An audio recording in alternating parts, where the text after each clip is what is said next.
নমস্কার বন্ধুরা, ইচ্ছে হলো তাইতে তোমাদের সকলকে স্বাগত জানাই। আজ আমি তোমাদের মুগ ডাল ভাজা করে দেখাবো, মুখরোচক মুগ ডাল ভাজা। তা আমি কিছুটা ডাল নিয়ে নিয়েছি, শুকনো ডাল।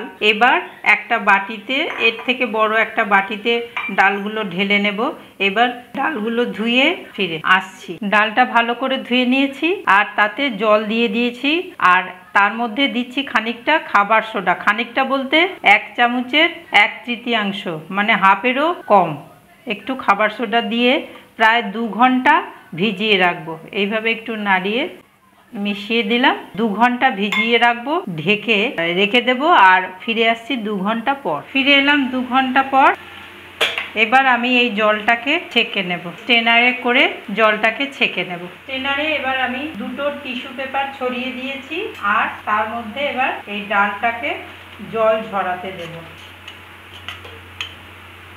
এটা এইভাবে ছড়িয়ে দেব। এইভাবে রোদেও রেখে দিতে পারেন একটু শুকানোর জন্য, বা ফ্যানের নিচেও রেখে দিতে পারেন। ফিরে আসছি 15 মিনিট পর। মুগ ডাল ভাজার মধ্যে আমি কারি পাতা দেব। কারি পাতা, এই কারি পাতার ডালের থেকে পাতা আলাদা করে নিয়েছি। আর এই কারি পাতা আমার গাছেরই, যার বাড়িতে আছে দিতে পারেন, আর যার নেই তিনি কিনে আনবেন, বা না দিলেও চলে। দুটো শুকনো লঙ্কা নিয়েছি, আর নিয়েছি কাঁচা খোসা শুদ্ধ বাদাম। আমি গ্যাসে একটা কড়াই বসিয়েছি, তাতে রিফাইন অয়েল দিয়ে দিয়েছি। আর কড়াইটা একটু ছোট নেওয়ার চেষ্টা করবেন, আর ডিপ নেওয়ার চেষ্টা করবেন, তাহলে অল্প তেল লাগে। আর এটা ছাঁকা তেলেই ভাজতে হবে। আমি ছোট একটা স্ট্রেনার নিয়ে নিয়েছি, ছাঁকনি মতন, আর সেটাতে কারি পাতাগুলো দিয়ে এভাবে ডুবিয়ে ভেজে নেব।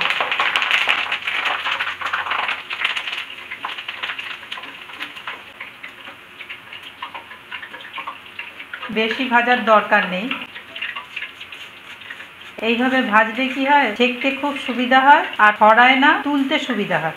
শুকনো লঙ্কা দুটো ভেজে নেব।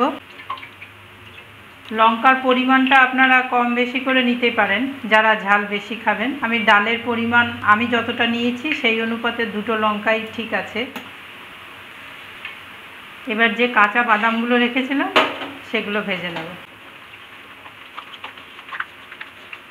বাদামটা ভাজা হয়ে গেছে, আর এই যে বাদামের খোসাগুলো ফেটে ফেটে গেছে, সেইভাবেই বোঝা যাচ্ছে যে বাদামটা ভাজা হয়ে গেছে। বেশি ভাজলে আবার পুড়ে যাওয়ার ভয় আছে। বাদামটা ভেজে এই টিস্যু পেপারের ওপরে রেখেছি, আর তাতে তেলটাও টেনে নেবে। আর ওপর থেকে আর একটা টিস্যু পেপার দিয়ে একটু চেপে চেপে দিচ্ছি, তাহলে এই টিস্যু পেপারেও তেল লেগে যাবে। ভাজা বাদামগুলো আমি একটা কাপড়ের টুকরোতে রেখে এরম করে ডলা দিয়েছি, পুরো খোসা উঠে গেছে। আর এটা একটা ট্রিক্স, একসাথে বাদামের খোসা ছাড়া খুব তাড়াতাড়ি হয়ে যায়। আমার অন্য ভিডিওতে দেখানো আছে, চিড়ে ভাজার ভিডিওতে, কিভাবে বাদামের খোসা ছাড়াতে হয়, তবু একবার বলে দিলাম। এবার আমি যে ডালটা শুকাতে দিয়েছিলাম শুকিয়ে গেছে একদম। এই দেখুন, একদম ঝুড়ো হয়ে গেছে জলটা। মোট কথায় একদম জলটা শুকিয়ে নিতে হবে, ছাওয়াতেই হোক আর হাওয়াতেই হোক। আর আমি বেশ কয়েকবার এই টিস্যুটা পাল্টে পাল্টে দিয়েছি, টিস্যুর মধ্যে জলটা টেনে নিয়েছে, একদম শুকিয়ে গেছে। এবার আমি এটা আরো সাবধানতার জন্য একটু অন্য টিস্যু দিয়ে এইভাবে ওপর থেকে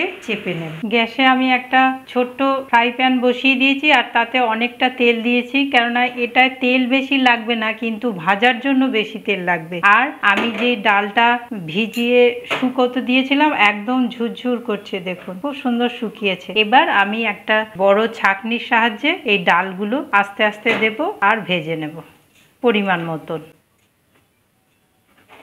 এটাই করে দিলে কি হবে, ছড়াবে না, ডালটা তুলতে সুবিধা হবে, পুড়ে যাওয়ার ভয় থাকবে না। বেশি লাল করে ভাজার প্রয়োজন নেই।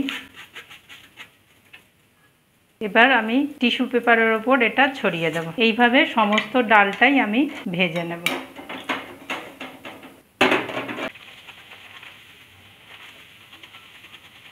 ভাজা হয়ে গেলে আমি টিস্যু পেপারে রেখে তেলটা অনেকটা অ্যাবজর্ব করে নিয়েছি টিস্যু পেপারে, সেখান থেকে আমি আর একটা বাটিতে নিয়ে নিয়েছি।